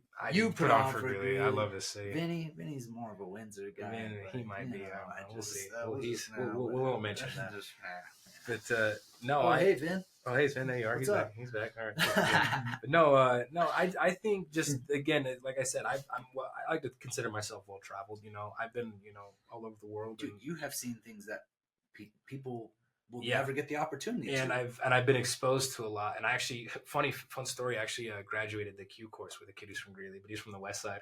Funny. Yeah, so Interesting. which was funny because he Rich knew. boy. Yeah, so he had money. He was like, because I was telling him stories about like growing up on the North Side and stuff like that, and I'm like, he was like, that was vastly different than how I grew up. That was different, and that's when I'm like, that highlights the uniqueness. Which is like It's so funny that you say that because Yeah. the way somebody can say they're from Greeley Yeah. and they can be raised on the east side across the tracks, Yeah. which is, hey man, no shame in that. No shame in that because game. It's just the way of life. Sometimes Yeah. you got to figure it out. Yeah. But then you meet somebody who's like, oh, I was more on the north side, a little bit nicer, Yeah. a little Well, more. You got somebody that went to school at university Yeah. And versus you got somebody that went to school at like John Evans. John Evans. Yeah. That is John Evans. Yeah. John Evans isn't even here It's not anymore. here No, anymore. no, it's It's now Prairie Heights now. Prairie Heights is the Yeah. new school. Well, that or even like what was that last chance school they used to have? Jefferson? No, Jefferson's Jefferson. pretty bad. Yeah, dude. Jefferson's bad too. Right. So- Hey, just What do you mean? dude. what do you so- what do you? well, no. This is what's funny.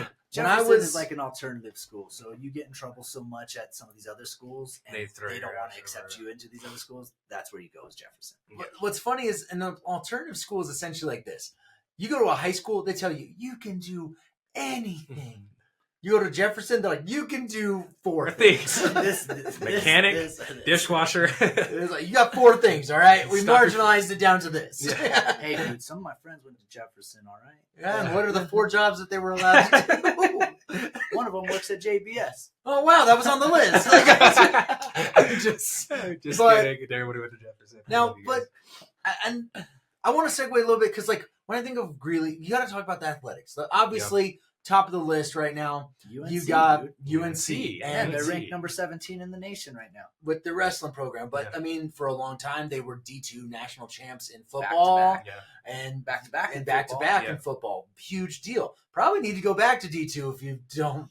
I mean, We're D1 AA in football. and we lost all but one game, and each of those losses was like by 40 points. Oof. Well, But and that's take not. it easy, all right? Let's take- We're- But it's a growing year. It's a let's talk growing- about the good things. Yeah. I mean, when you think about like homegrown talent like Andrew Laris, obviously big person That's we the want to Greeley always talk born, about. Greeley raised, Raised. Greeley native, And then Royal, 970, G-Town, you know. And Yeah. for our association with MMA, I mean, you got yourself. Got to tip a hat to you, Mhm. putting it on for us. And I think the big thing is that you stayed here. Yeah. Yes. You know, there's a lot of people that like, if you want to go do anything, you got to leave. And, you Yeah. know, another person I think about that, I'll still count him as staying here. They didn't move.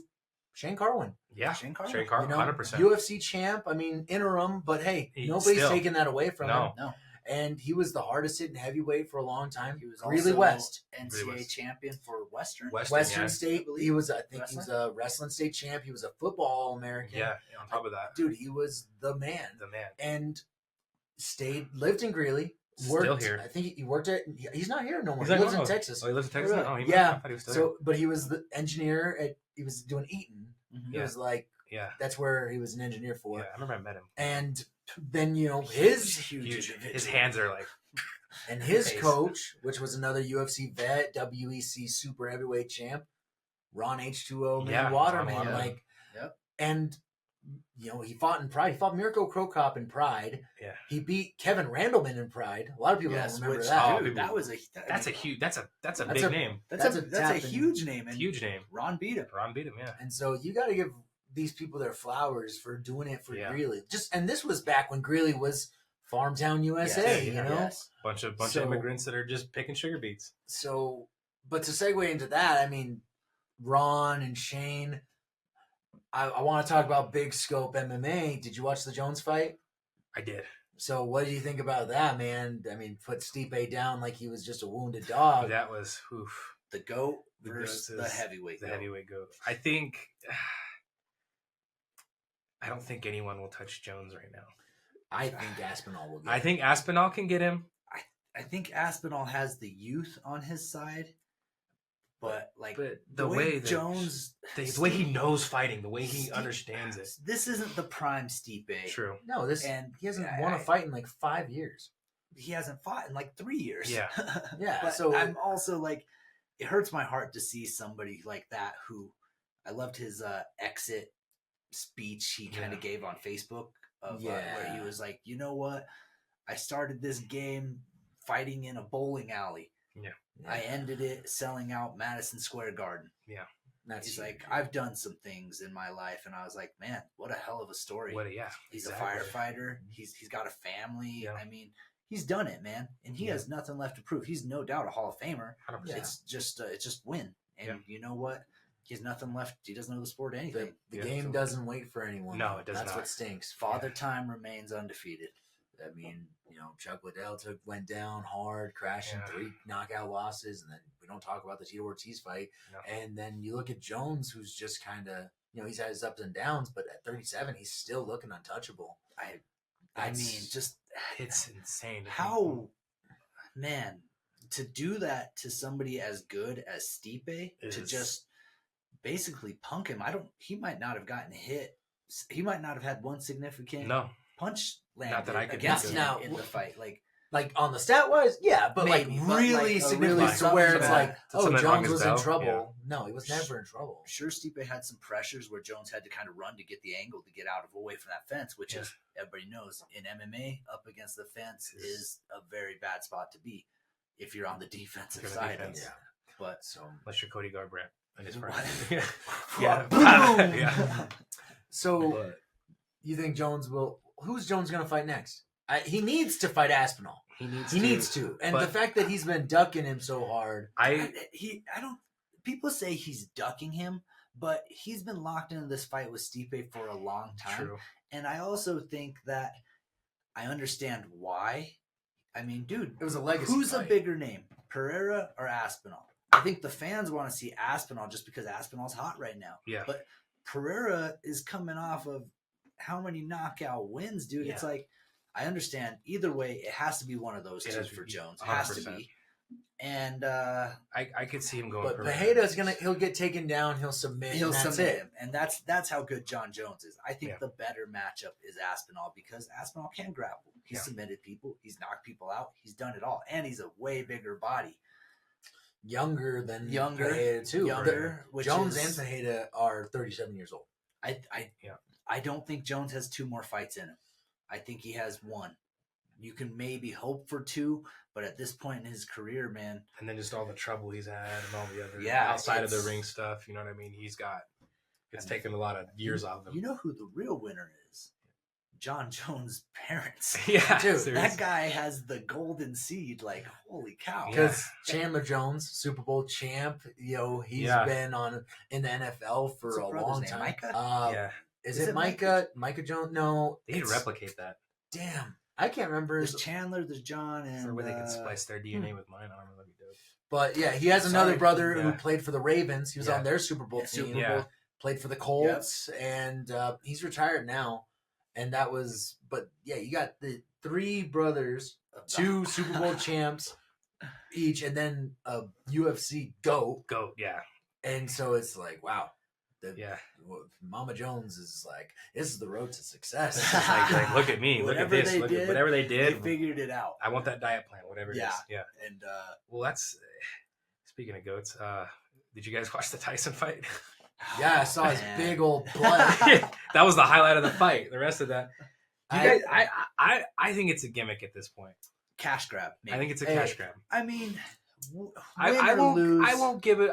Here's the thing. I will give it to Jake Paul. He definitely looks like he's been training. He's been training. He's done it good. He's done good. He's a promoter. He's a promoter, man. Yeah. He's not a boxer. He's very good at what he does. Yeah. I'm not saying he's the best boxer because we all saw whenever he fought a real boxer that was in the bottom. But that was in the bottom. And 50. like even putting asterisks next next to to even a really. He's a good boxer. He's not a great boxer. Yeah, he's in the bottom 50 in the WBA from when I last checked. So it's like Tommy Fury's gonna fight Darren Till next. Yes, which that's weird as hell. Tommy Fury's gonna beat him. Yeah, I just feel. Have you seen how long his arms are? Dude, he could scratch his knees standing straight up. That's insane. That's a hell. Look at this, right? So if I'm at like my thigh. He can scratch his knees. That is monkey reach. That's a little abnormal. That's very abnormal. It's weird as hell. But so Tommy Fury, the only time, and put an asterisk next to his name, like a real boxer. Yeah. Because, if you can make money, you print it, do your thing. It's just hard when he calls out McGregor, and he's like, Paul's like 215 pounds. Yeah. And it's like pretty fucking yoked. Even McGregor at his biggest was like 200. Yeah. Maybe. And that's pushing it hard. That was when he was like definitely gearing. He picks and chooses his fights. That's for sure. Nobody can question that. Sure. And what people can question is how good of a boxer is he really? Like, I would like him to. I understand the concept. This is all for money. Yes, This is yeah. all for show. It's a You big- hype it up. yeah. It's a cash grab every time, you know. And he's done it well because he fought some low-level guys, knocked him out, got some people Yeah, interested, kind of coming. But if he's really, which I don't think he is, he's not chasing the boxing career. He's chasing the boxing money. Yes. Yeah, he doesn't want to be a world champ.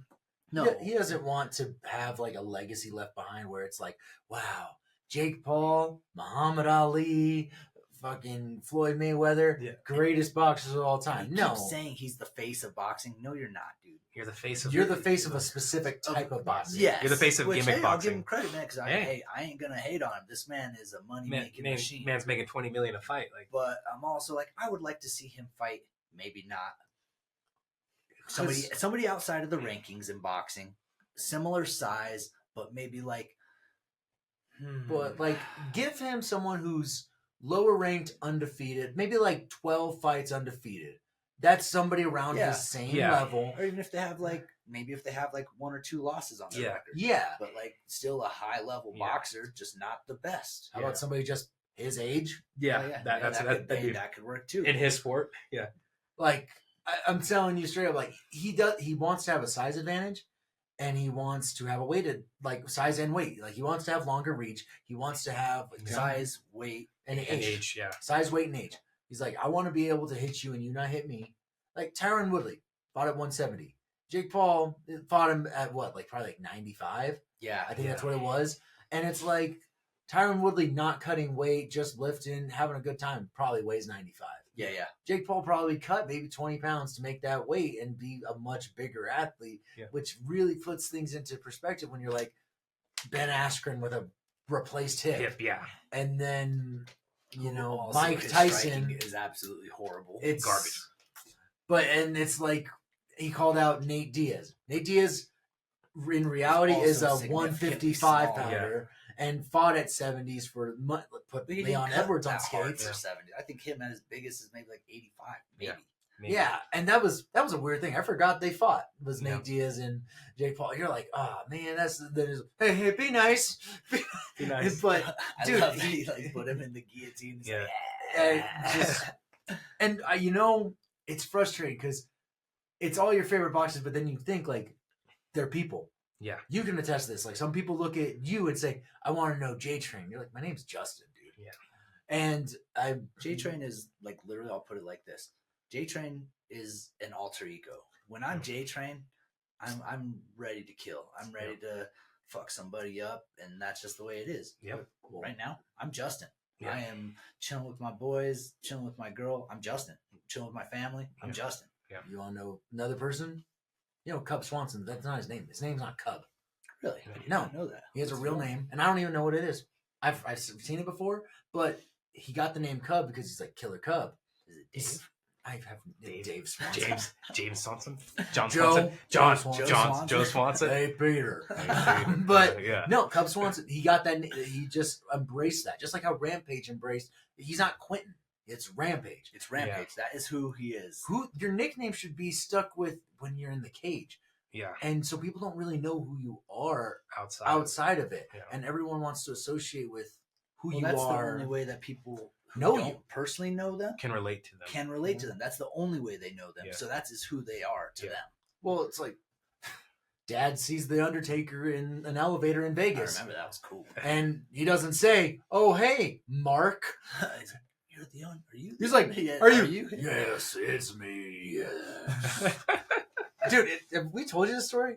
So I met him in Water Valley years back. What? The As a kid. Undertaker? What Yeah. was he doing in Water Valley? So he was looking Buying at a buying. house, maybe? Yeah, he was looking to actually buy a bunch of property out there, and he came in and he was like, it was weird. It's weird because like I'm a younger kid, you know what I mean? I'm Oh, like, dude, the Undertaker. the Undertaker was the dude. shit. So Dude. you're just like sitting there, you're just like, we're gonna take a photo. Okay, I think my mom still has a photo Let's see somewhere. if I can do this. Yeah. You know, that little yes. And you're sitting there just like, this motherfucker's gonna kill me, you know. But at the same time, you're like, this is so cool. You ever watch his podcast? I haven't seen his podcast. I've Dude, seen it's some so of it. funny because he talks about wrestling, and he talks about, you know, just his walks of life and what Yeah. it was like going from place to place. But apparently, the Undertaker hates cucumbers. Like, not like he's scared of them. Like, you ever seen those videos where you put a cucumber next to a cat? It's like, And they're It's like, like- ah! It's like, That lady that was afraid of olives. so I'm sorry. She starts Yeah, crying. I cry, yeah. Dude, It's like, So- bro, chill I out, can't dog. hurt you. I can't hurt you. Like, Yeah, they're all right. gonna bite you. or Somebody's something. like, the cucumber should have broke the streak at WrestleMania. And he gives them shit like, the cucumber should have broke the streak at WrestleMania. It's like, but They should have given Undertaker his due, man. He Yeah. deserved to be undefeated at WrestleMania. and he argues, it's like, but think about it. With Brock, he got that aura that I had at WrestleMania. Now it's Yeah. like, when you see Brock, you're like, oh no, you're going to get your shit kicked in. It's like, I'm pretty sure people thought that way about Brock Lesnar anyway. Yeah. Brock Lesnar is a big individual. He's a beast. Yeah. You see his daughter? She's Dude, she- at CSU. Yeah, speaking of athletes, I'm gonna National call her- champ. Yeah, She- shot put her.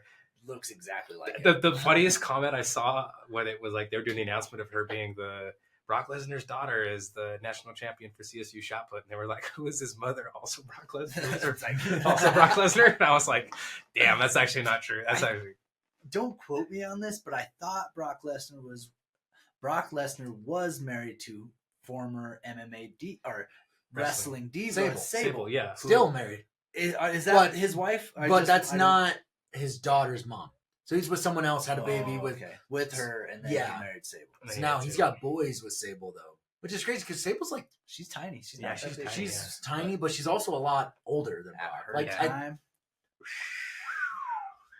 she was married to Mark Merrill. You know who that is? No. He was it was weird because they had a similar finisher. Mark Merrill would put somebody on his shoulders, but instead of F5ing F5? them and just dropping them, Yeah. he would turn it into an RKO, like a cutter. So it's like, Boom. keep the head Boom. and then drop. And it's like, oh, she has a thing for Spin. men putting men on shoulders. That's huh? her. And spinning that's him. her finisher. That's her move. finisher. But so Sable was awesome. They have kids now, and then yeah, Oh, Maya they- Lesnar was. They're younger. Yeah. They're older than Maddox. Elementary But school, middle school, maybe. I'd probably say middle school right now. Yeah. But Maya Lesnar, like, she was at ASU first, and then she transferred to CSU, and she just took off. I don't know what it was like. Yeah. If it was like, oh hey, you're not the starter, but it's track and field, so I don't really know. But dude, That she was- fucking put CSU on the Hey, map. dude, Yeah. for real. Even before she was national champ, they got a lot of attention because of that. Yeah. Yeah, because she broke a record, like CSU shot put Yeah, like record, right yeah. off the bat. Yeah. and it was like, oh, okay, cool, She- good for you. She's And built like a freaking tank too. That's dude, she is impressive. a big lady. She's I a mean, unit. And I'm sure she's a nice girl. Probably. Oh my god! I mean, yeah. I would assume. I would assume but, she's a nice lady, but But it's like, She'll beat you. I up. thought it was so cool because they put her on for one of CSU's home games. They gave her flowers, and I was just like, yeah. that's awesome. And then I remember there was a picture of Brock at the national tournament, Yeah, and he watching was her like, yeah, hugging her and when she giving her won. kudos. And it's like, Yeah. because Brock Lesnar's not in the WWE no more. No. What's he- When There's some bad with the blood whole- going with the on whole- with that. Vince the- McMahon, yeah, the he whole said, Vince I'm thing. not going to work for anyone besides Vince McMahon. Yeah. So he's like, I'm gone. Fine. But let's be I mean, real. that guy's real. That guy's well off enough. Yeah, that he can. MMA, wrestling. Wrestling. I mean, just his persona alone, I mean, he could do Anything. countless things Yeah, and he could make just go- ridiculous amounts of Yeah. money. Yeah, and dude, he used to get paid like I think he got $500,000 just for one appearance. Like if I'm on Raw, Wow, I get $500,000. If I Wow. wrestle, I get $1 million. that's And he had some insane. crazy stuff in his contract, Yeah. but $1 million and per. Joe Rogan said like he lives in North Dakota or Minnesota Mhm. and he doesn't have TV. He only recently got a TV so he could watch hunting shows. And it was like he's like, I don't watch TV, I don't fuck around, I don't have internet, and I'm just like, that is a very, Very- unique. Lifestyle. And he talked about it on the McAfee show. He's like, yeah, I gotta let these got boys. He's like, gotta teach them how to work, gotta learn how they No, gotta he's work. right. And because you see those kids that grow up in that, It's and they just a get lost skill. very lost skill. nowadays. I He's mean, like, these boys gotta know what it's like to Yeah. work, you know. So Maya, if you're single, I'm just kidding. Hit up my guy. Hit up my guy. Yeah. I mean, he's used to handling some big bodies as a bouncer. Right? Yeah. There's- Say? He can handle it. Yeah. Probably not, but we'll figure it out. Just So kidding. Maybe Just she could kidding. F5 you. Yeah, she could. That'd be sick. You think you would ever do a WWE match, like, Oh, like man. just a pro wrestling match? Well, we kind of did. You guys kind of did. You guys Oh. did your lucha match, which was actually very impressive. Yeah, but that's the equivalent of like we're on the trampoline and we're gonna Yeah. whoa like If you guys get bored, you guys can look it up. I believe it's Is this on YouTube? Casa de Loche. No, not Loche. Well, how do you say lock? Casa de la I don't know, but it's like El Senor Choo Choo. El Señor Choo Choo. It's so dumb. Yeah. Because Casa de Lock, whatever. Casa de Lock, versus Senor Choo Choo, and you can see me and Vinny doing. It was for a competition of mixing of like jujitsu with WWE, Yeah. which we ended up winning the competition, and they sent us a belt. That was- we got it at the house. There's Yeah. it was pretty So- cool, but it was just weird as heck. Because like I remember watching some of those videos, and I'm like one was just like these chicks that were just like in underwear and panties, and just like Braun "Whoa!" Hey, and I was like, setting it. I was like, damn it, we rehearsed this. We rehearsed this, and they're just setting it. It's like I put in 3 weeks of training.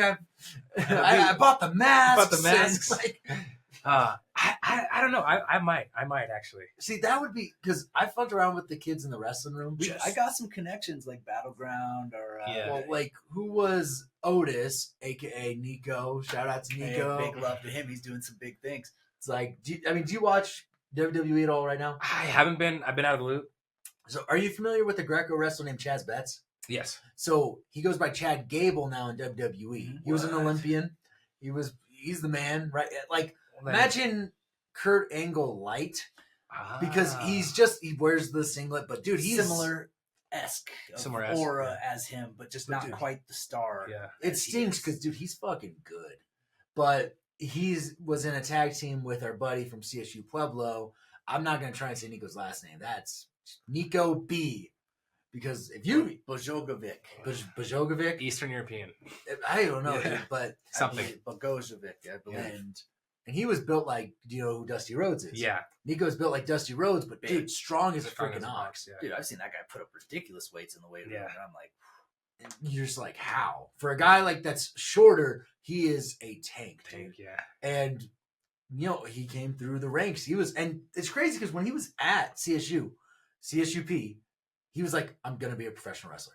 he told me that. I was like, we had some classes together, and I'd help him out, and I was like, hey, man, what are you gonna do after this? Like, And he what are you says, gonna do yeah, after yeah. college? I'm just curious, man. Like, at some point, all of our wrestling careers are gonna come to an end. And he 'Cause, said, and just curious because I think he bounced for a little bit, and Yeah. he just like I was helping with some classes, and he was just, I'm gonna join the WWE, and I was okay. I get it. That is a realistic goal for you. I Yeah. could see it, but I'm like, hey, dude, what if that doesn't work? Like, are you just gonna bounce? Are you gonna like try to be a police officer? Are you gonna try to coach here at Pueblo? What? I mean, just hey, I'm full sending it. I think you can do that, but you just got to have options too. Yeah. I know that came off kind of bad, but I didn't say it like that because look at him now. He's done it, man. He's been on the main roster for a very long time. I remember when he was on NXT, which was kind of like their up and coming brand. Mhm. I was always like, dang, look at him doing He's it doing big. And now he travels the world. He's in he's in a super successful tag team he's in a group called Heavy Machinery. Heavy Machinery. They were With- tag team champs. They were tag team champs, and he was with a guy named Tucker, who I don't know if he wrestled for ASU, but he was an athlete there. Mhm. And they looked at Nico and Otis, and they said, "No, you're the guy. He won Money in the Bank. Remember the briefcase where you get Yep. it? Yeah. He won that. Unfortunately, it changed storyline, so it went to different hands. But Yeah. multiple time tag team champ. That's awesome. And dude, because when I remember fucking around with him in the wrestling room, he's like, "Okay, you're gonna run at me, and then you're gonna drop because I'm gonna go reverse body lock." And I was like, he knew he Yeah. under like, and the more after that story of us talking about it, the more I kind of like got to know him and become more personal with him. He understood the mindset of being a character. He understood the technique, and I didn't understand that quite as much. And it was just a very fun to see, and just to see where he's at now. It's just a very, very unique individual. So, hey, Otis, Nico, if you got a minute to come chat with us, dude, we'd love to have you talk about some old times. I mean, I know we only were in CSUP for a year, but if if you got some time to come chat, we'd love to talk to you on here. Shit, I'd love to Even- talk to you guys. Dang. So, You guys sound but interesting. man, we talked about a whole lot of stuff We sure today. did. Josh, we want to thank you for coming out. Hey, I man. want to thank you guys for having me on. Thank here, you, as brother, always. man. It's all love on our Always, end, man. all You're love one for of our y'all. brothers. Always. So, hey, but to you, everyone watching, we want to thank you for sticking around Please. with us. Hey, we are going to be making some big leaps and big jumps with our production quality. We obviously want to make sure we give you the best product we possibly can. And to do that, we need you to like this video, share the video, subscribe to our YouTube channel, like us on Instagram, Yeah. like us on TikTok. When the more engagement, the comments we have really makes things go high for us. We have big goals for this show, and we're going to get, very interesting people. I mean, Josh has been around the world. He's done so many amazing things. He's been a close family friends of ours, and we just want to get the best possible entertainment for you guys. So thank you again. Justin, sign us out. Thanks for tuning in to the Blood, Sweat, and Banter podcast. Man, if you guys got any info for us, come and like, share, comment. Josh, we love you, Love you brother. guys. Thanks for Yeah, coming. thanks Go for